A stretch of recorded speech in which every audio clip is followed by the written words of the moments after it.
Esse vídeo está sendo gravado como forma de avaliação para a disciplina de Engenharia para Sistemas de Informação 3 e nele a nossa equipe vai estar falando sobre o nosso aprendizado em cima do tema de Management 3.0. Nossa equipe que é composta por mim, Augusto Júnior. Guilherme Farias, eu. E Tamires Lopes, eu.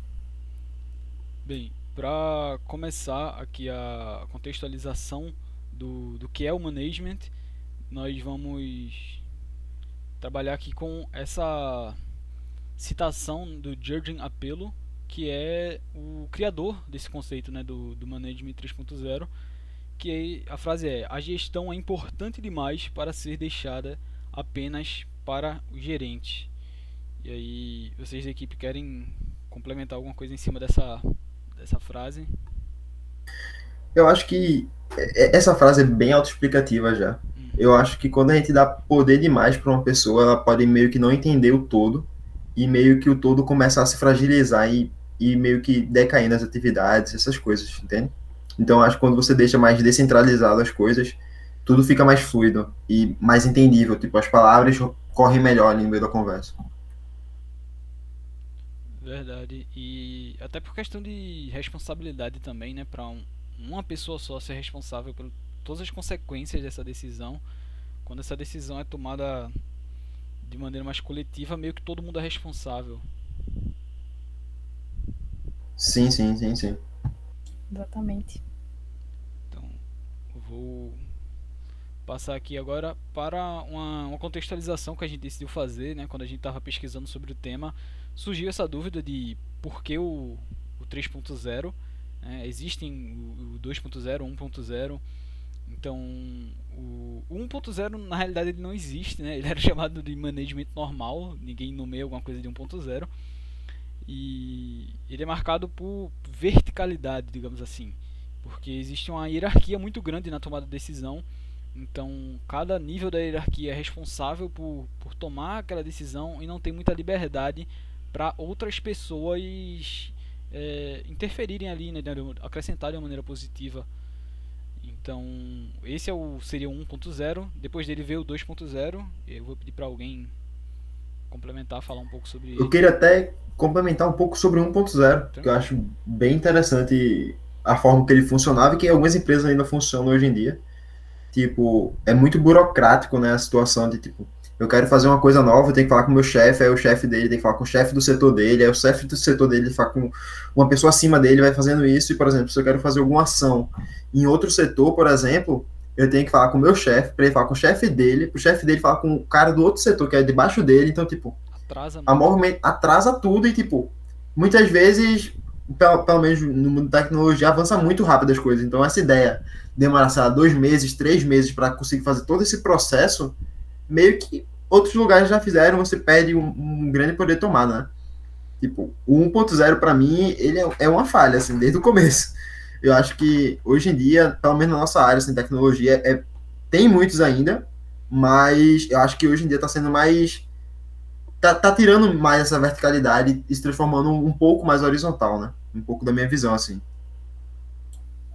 Ainda sobre esse 1.0, um dos exemplos que o pessoal dá é o filme de Charlie Chaplin, né? É Os Tempos Modernos, que é aquilo, no caso, cada um tem a sua função e é só aquilo mesmo, tipo, as pessoas são definidas pela sua função e acabou, é tipo tudo muito rotulado e tal, muito fixo.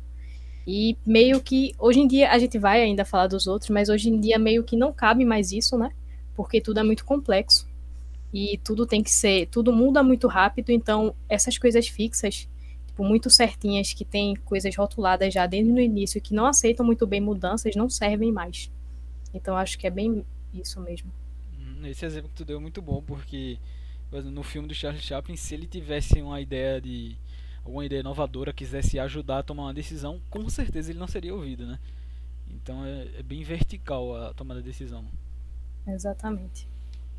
Agora, partindo pro 2.0, que não tem um nome específico assim, né? Eu considerei ele como intermediário, que ele cita novas tecnologias, por exemplo, o Six Sigma, que é não é uma tecnologia, né, mas um conceito da Motorola com algumas práticas para melhorar o desenvolvimento do produto. O TQM também, que é o é o Total Quality Management, né, que é basicamente controle de qualidade. Então são novos recursos que surgiram para tentar horizontalizar, digamos assim, a tomada de decisão, porém ainda assim esses recursos eles ficam presos nas camadas mais superiores da hierarquia.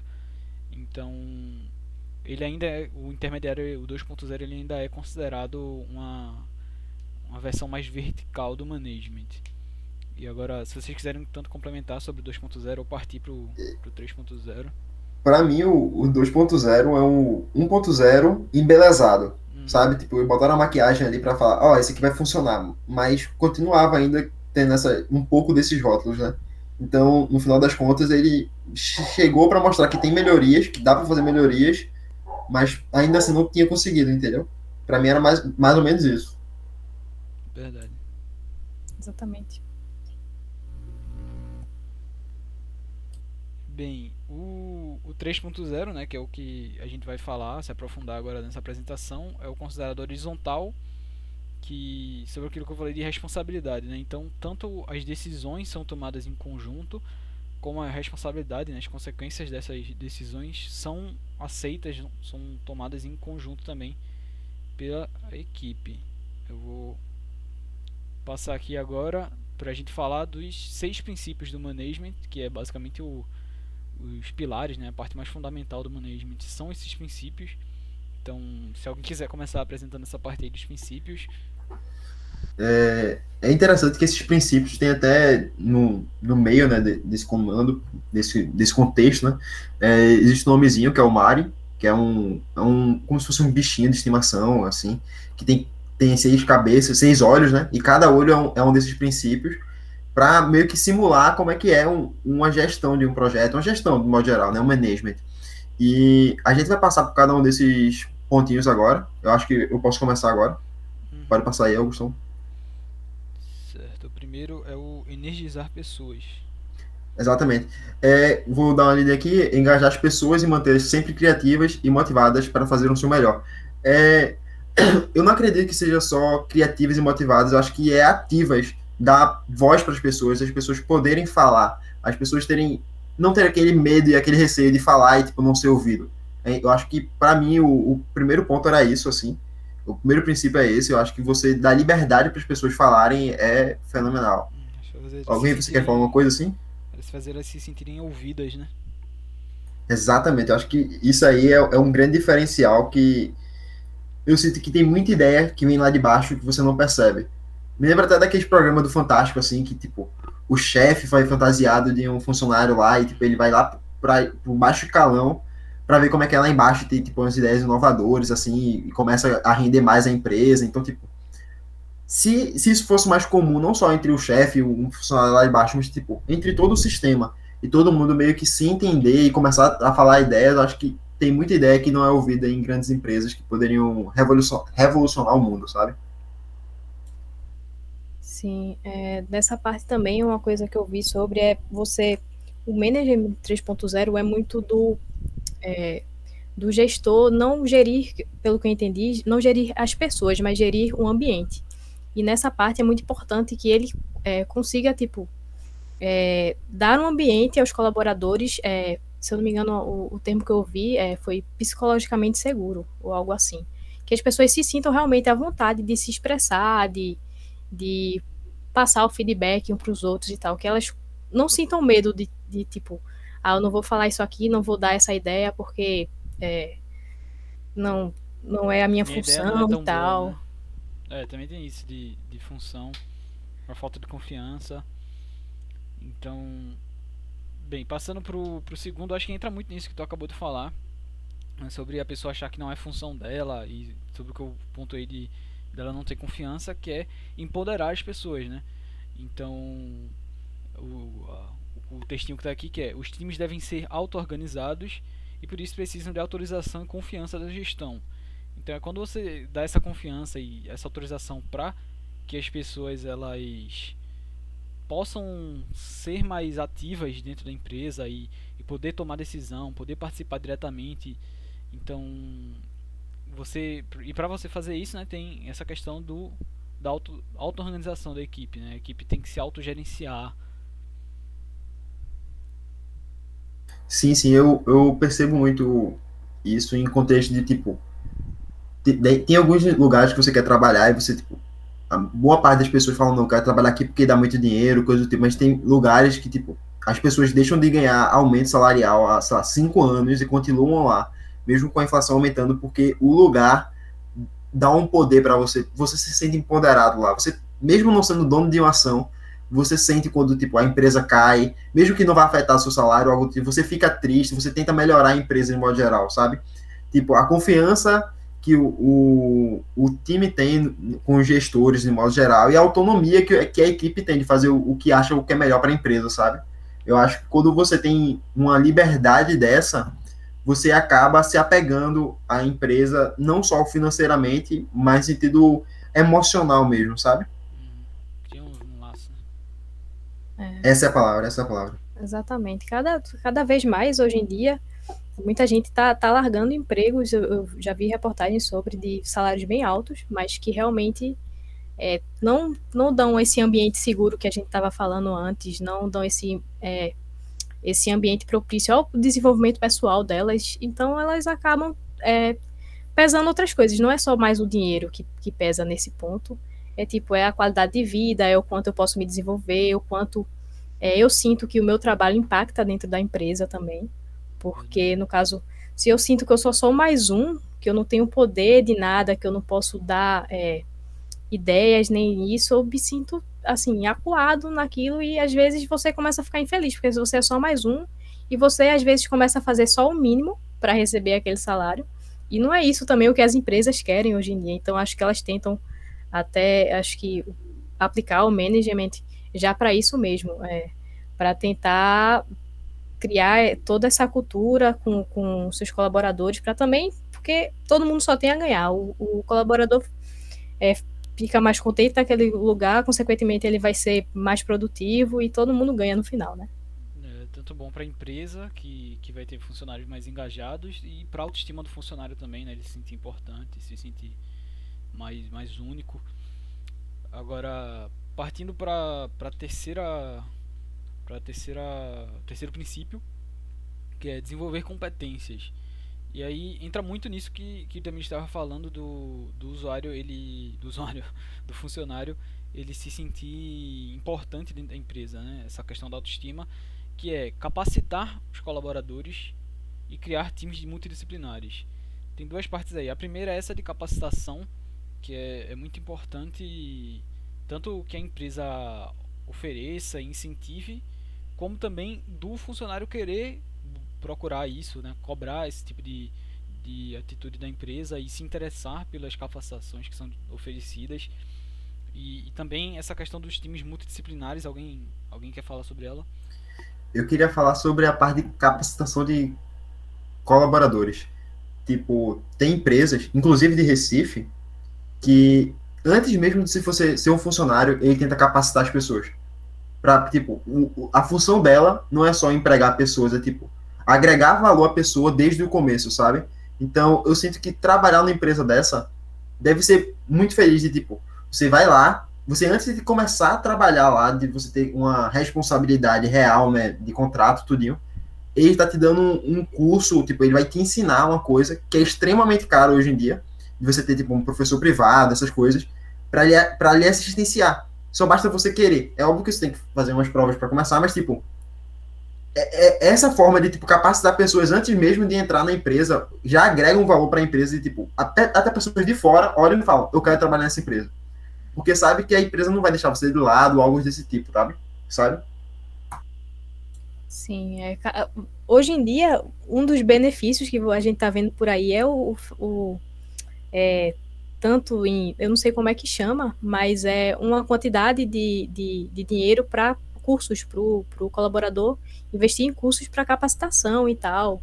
Então, além do básico do seu salário, que toda empresa oferece, né, que é o salário, obviamente, e vale refeição, plano de saúde e tal, tem essa parte também de estudar. Meio que um É, vale tem curso, né? exatamente, é um tipo de vale curso. Tem empresa que ela oferece, se você for fazer mestrado, doutorado, aí você diminui as horas, mas continua recebendo com tipo, diminui para 6 horas e continua para você poder focar nos estudos, mas continua recebendo quanto você ganhava antes e tal. Então tem várias iniciativas que é realmente para como é que se diz? Pra capacitar Agregar mesmo, valor, né? né? Capacitar, agregar valor ao funcionário e fazer ele se sentir realmente em casa e querer continuar ali, porque aquele lugar dá condições dele evoluir, entendeu? Muito massa isso que tu falou, porque é até uma alternativa, né? Quando a empresa ela não tem condições de oferecer esse ambiente para capacitação, essa meio que terceirização da capacitação que tu citou de ajudar ao funcionário a ele concluir um mestrado, um doutorado, ou então oferecer uma quantia em dinheiro para ele investir em cursos. Muito da hora isso. Agora, partindo para as ferramentas, que são maneiras de colocar esses princípios em práticas, né? A gente meio que já abordou aqui enquanto falava, mas, por exemplo, a questão da confiança que a gente está falando, que é uma via de mão dupla, né? Tanto a empresa ela tem que demonstrar confiança na equipe que está responsável pelo desenvolvimento do projeto, mas essa confiança também tem que ser cultivada do outro lado, né? A equipe tem que confiar no trabalho que está sendo feito, tem que acreditar que aquilo ali é uma solução boa, vai impactar no mercado, vai mudar o mundo de alguma maneira, né? Então, também tem outras ferramentas, caso vocês queiram abordar. Eu tô me lembrando um pouco de Silicon Valley, uma série, que em alguns momentos da série, tipo, a série basicamente é um contexto do Vale do Silício, de um jovem que começa a fazer um software super grande, meio que todo mundo quer comprar coisas dele, e meio que as situações de rivais lá dentro do Vale do Silício, de tipo, criou um software, vou copiar com outro nome, vou fazer isso. E eu acho muito massa que, tipo, acontece bastante disso, de, vocês são um time com total autonomia.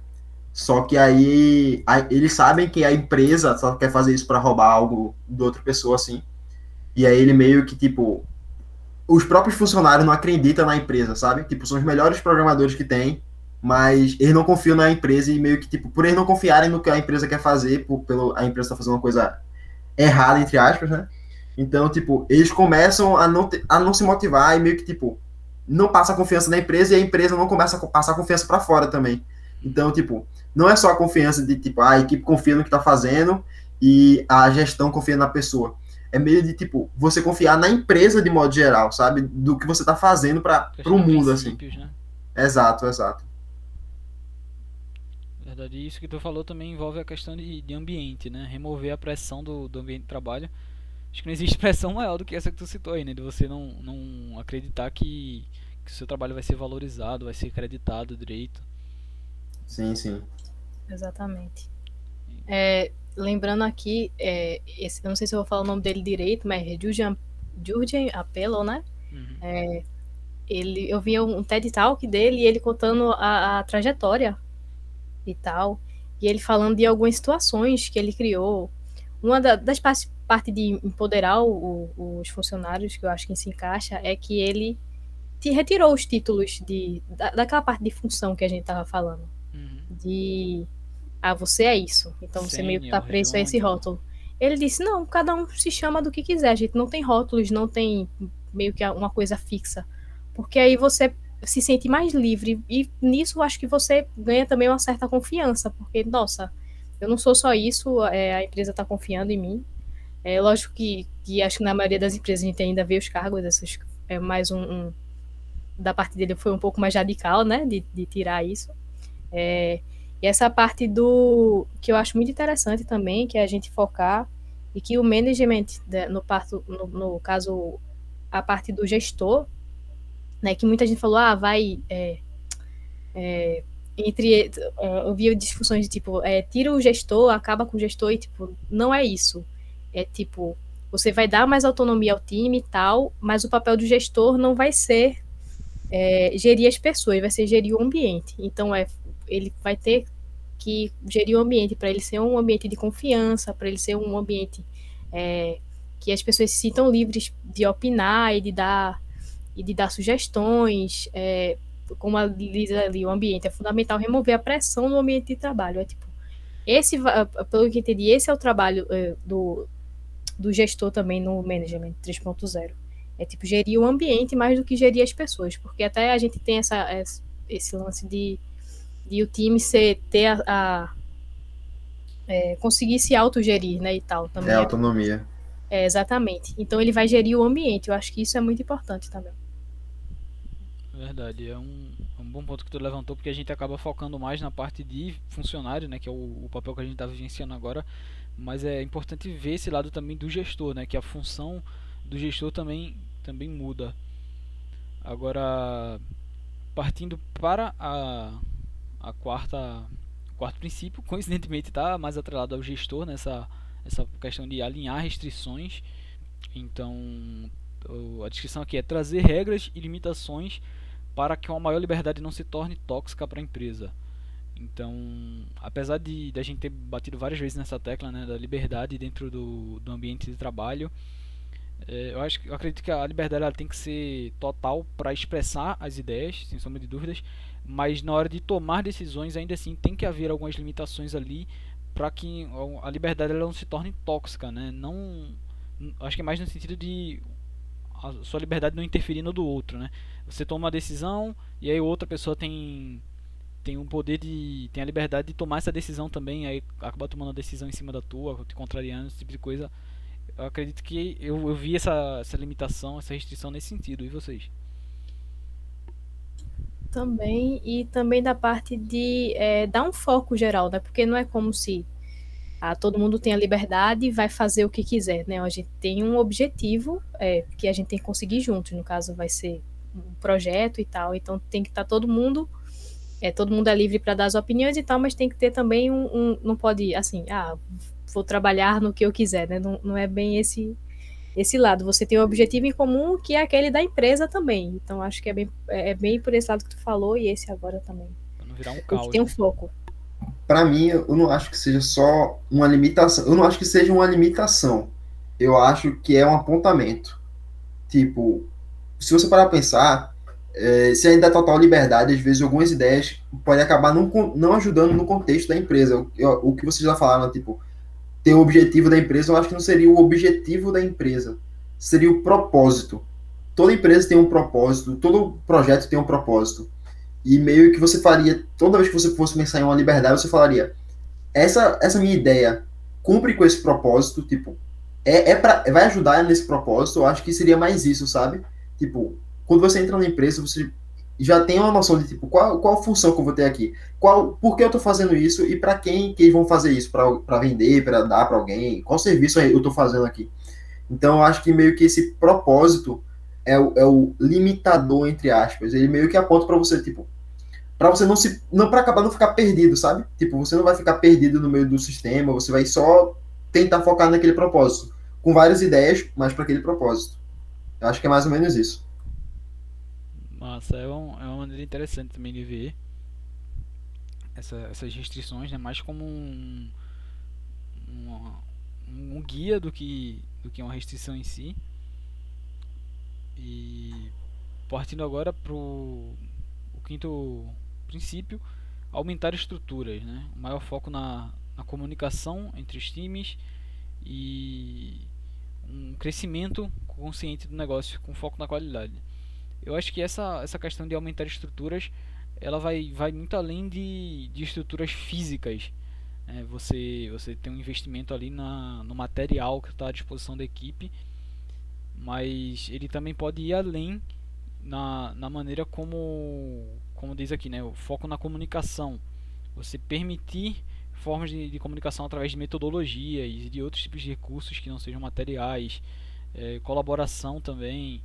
Então, existem várias formas de você aumentar as estruturas, né, dar esse investimento no negócio. No Vale do Silício tem um negócio muito interessante também, não na série agora, tipo, lá mesmo nas empresas, que geralmente funciona mais ou menos como uma rural, tipo, tem vários setores da empresa, mas o almoço é todo mundo junto, tá ligado?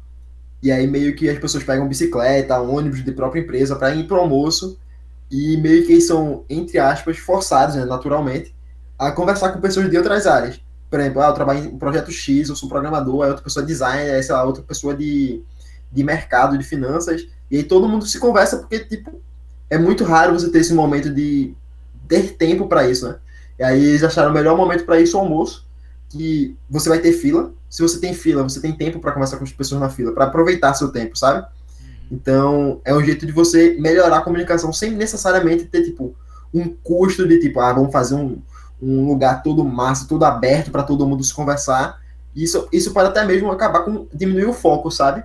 Então, eu acredito que quando você tem momentos de abertura para isso, para você conversar com outras pessoas que podem ser até mesmo de outras empresas, eu acho que pode ser bastante interessante, porque vai agregar a conhecimento, e conhecimento é o que gera ideias, né? Na minha visão é isso. E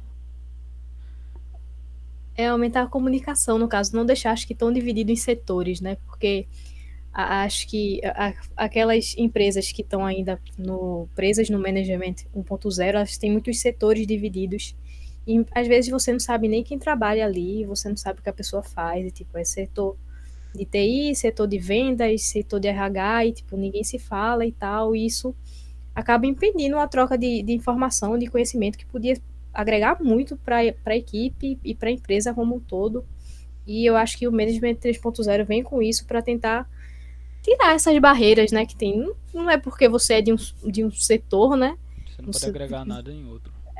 que você não precisa conhecer os seus colegas de trabalho e tal. Eu acho bem interessante essa parte. E é muito interessante o exemplo que tu deu, Guilherme, porque o maior foco dele é a naturalidade, né? Porque, como tu falou, criar um espaço específico para essa interação, só isso já coloca uma pressão de, beleza, eu tenho que chegar com alguma ideia, alguma coisa muito interessante para falar, enquanto que no almoço flui de uma maneira muito mais natural, muito mais descontraída, essa interação acaba sendo bem melhor, né? Sim, sim. Agora, partindo pro sexto princípio, que é meio que uma conclusão, né? Melhorar tudo, que é buscar melhorias constantes e os erros devem ser enxergados como oportunidade de melhorias. Isso é muito importante, porque o erro muitas vezes é descartado, né? A gente errou, então nem mexe nisso aqui, nem tenta mais.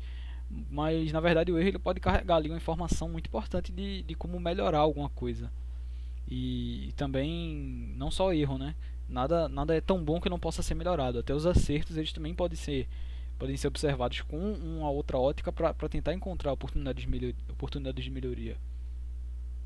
Exatamente. E aqui você vê a importância daquela parte da comunicação e do ambiente seguro, porque estudando sobre, vendo algumas pessoas falarem sobre, é, um professor, eu acho, na verdade não é professor, ele é gestor e ele estava falando sobre isso. Ele disse de um caso que aconteceu que as pessoas olhavam, tinha acho que algum ranking de equipes mais produtivas, e quando a pessoa foi olhar, ela viu que a equipe mais produtiva era a que tinha mais erros listados, né? Assim.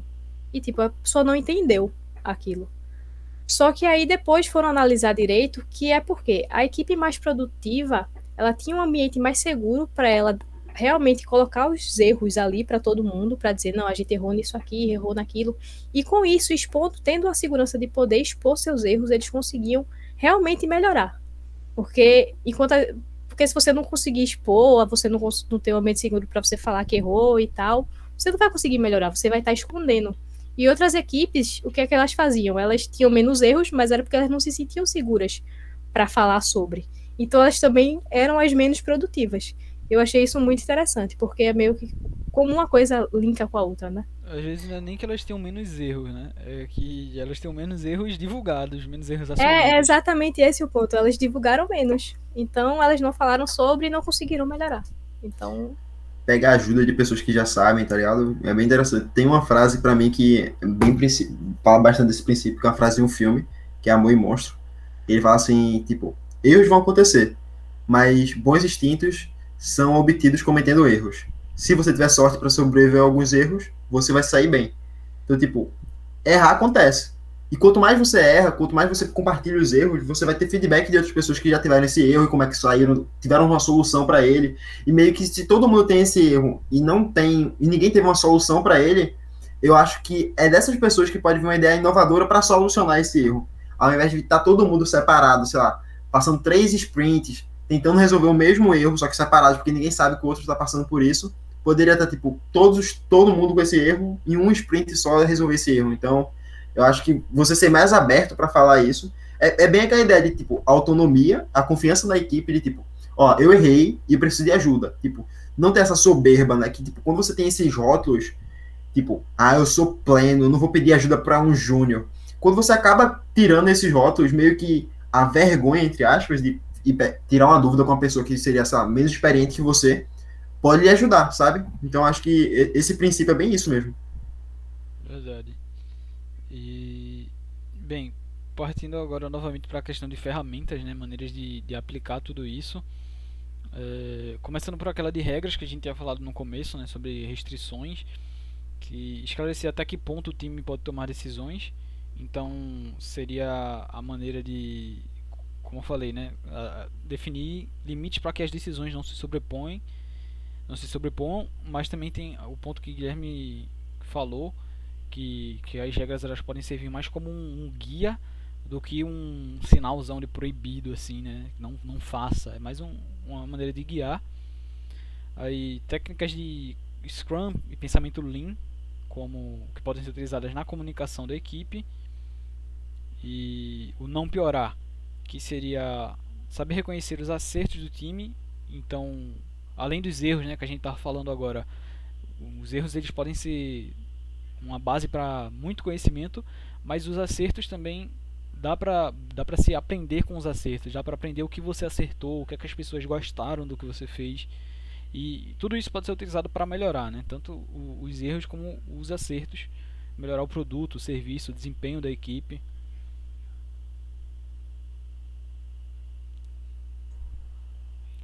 Então eu vou partir agora para um ponto interessante que a gente fez, né, que foi esse link com a primeira VA, que são os métodos ágeis. Então a gente viu essa semelhança, né? A gente viu que eles dois ocupavam ali o mesmo campo, mas a gente foi tentar ir atrás do que é que diferencia, né, os métodos ágeis do Management 3.0. E a gente viu que é mais uma relação à área de aplicação desses recursos. Os métodos ágeis eles estão muito mais focados em empresas da área de TI. Por exemplo, o Manifesto Ágil original lá, ele falava sobre software em funcionamento, e depois ele passou a ser mais baseado em software com valor agregado, porém sempre software, né? Mais para empresas que desenvolvem software, desenvolvem tecnologias. Enquanto o Management 3.0 ele se aplica perfeitamente na área TI, mas ele também consegue se adaptar melhor fora. Então, vocês querem complementar aí alguma coisa, trazer algum exemplo que vocês acham que o management se encaixa fora da área de TI? Eu como. Eu vou falar uma coisa que eu acho muito, assim.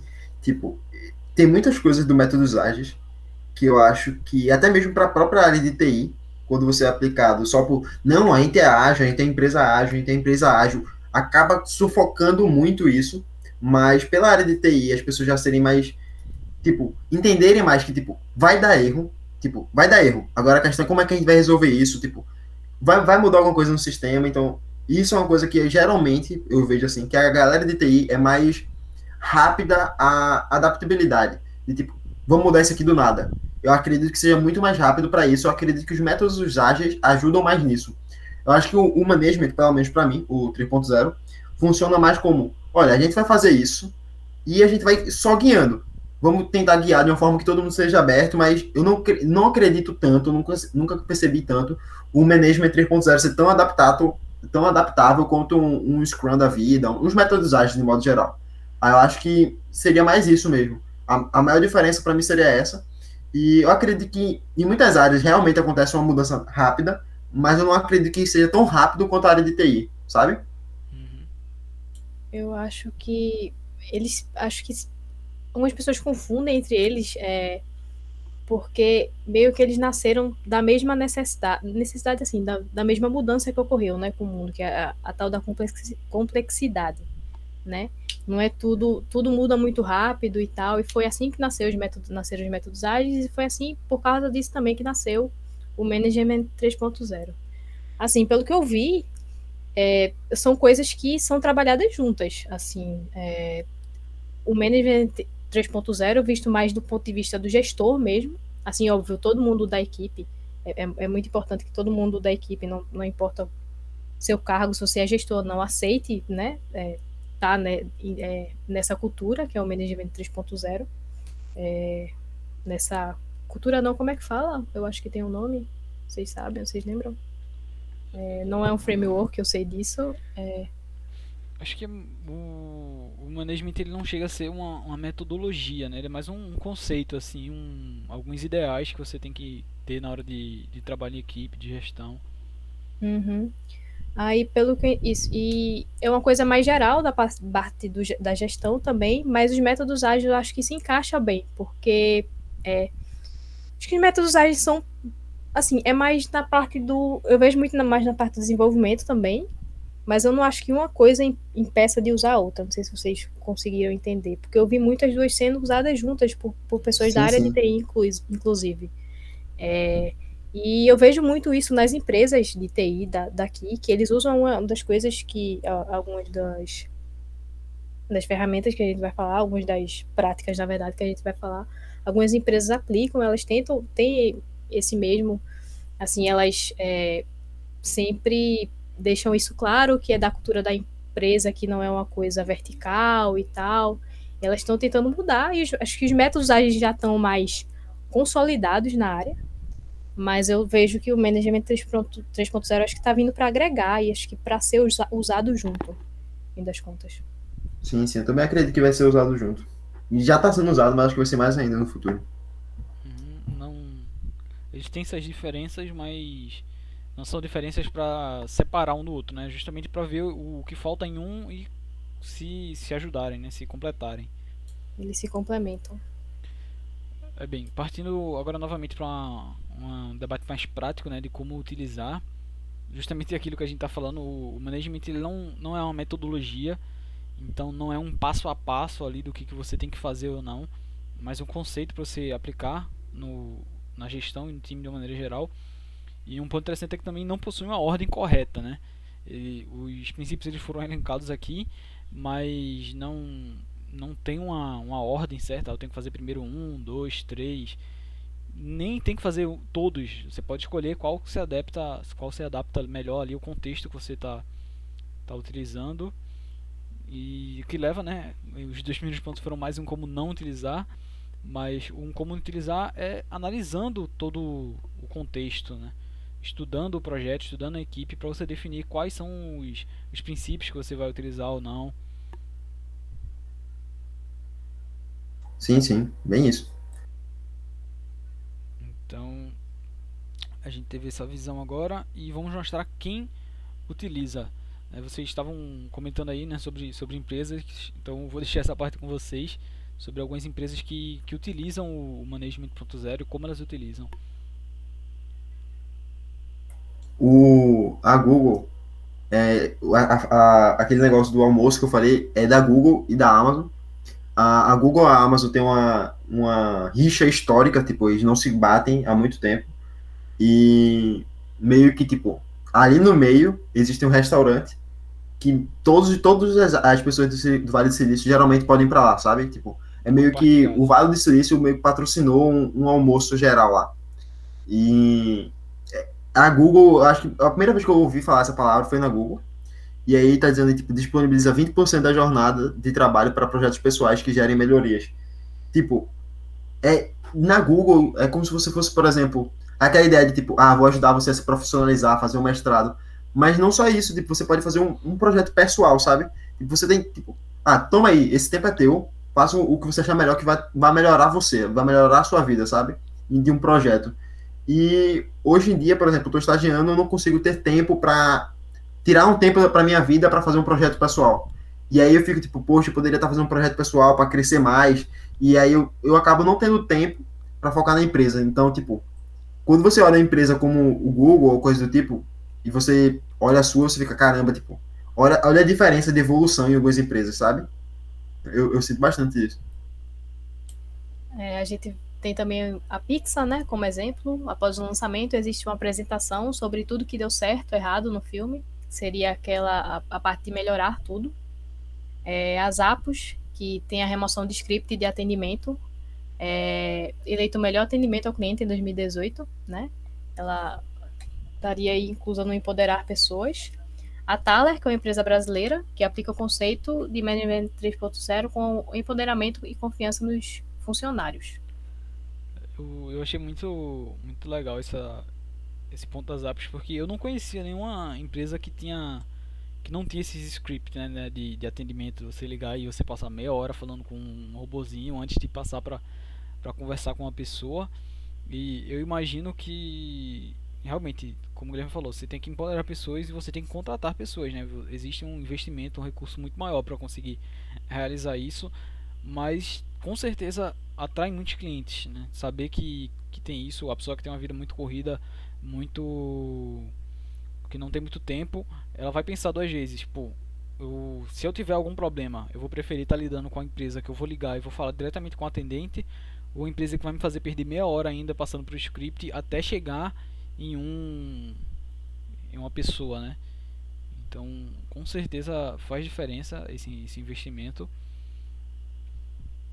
E partindo agora para a parte final da apresentação, onde a nossa equipe ela teve que escolher duas práticas dentro do Management 3.0. A primeira prática que a gente escolheu foi a matriz de decisão, que é um processo para ajudar a decisão do número de pessoas que vai tomar uma decisão. Então tem aqui um exemplo de uma tabelinha para facilitar o entendimento da gente. Por exemplo, o office layout, né, que seria meio que a aparência do escritório, vai ser definido pela maioria das pessoas, né? A música vai ser definida através de um dado, então é aleatório. O, o tema da festa do escritório vai ser definido por alguns, aí de repente pode ser, quem vai definir a festa desse mês são os aniversariantes do mês.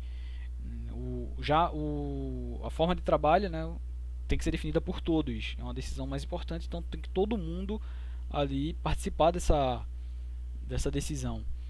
Então, o que é que vocês acham sobre, o que é que vocês achariam de trabalhar numa empresa que adotasse esse tipo de matriz, né, para decisão de projetos? Um sonho. Né, claro que essa matriz é só um exemplo, vai de cada empresa. Realmente, algumas pessoas talvez não sintam nem interesse em tomar certas decisões, e assim, é bem interessante, porque eu acho que você ganha tempo com isso e deixa as coisas mais ágeis. Verdade, isso é um ponto interessante que tu levantou, que a decisão ela também tem que ser voluntária, né? Não adianta se dizer, tudo bem que na questão do processo, todo mundo quer escolher o processo que vai trabalhar porque influencia diretamente no seu trabalho. Mas, por exemplo, o tema da festa, com certeza deve ter gente que não tá nem aí, não quer se investir seu tempo para tomar essa decisão. Então, essa questão de ser voluntário também é muito interessante. E essa seria a primeira prática que a nossa equipe selecionou. Agora, a segunda prática que nós escolhemos foram os encontros corporativos, que é um método para tomar a decisão horizontal, onde todos os envolvidos possuem participação.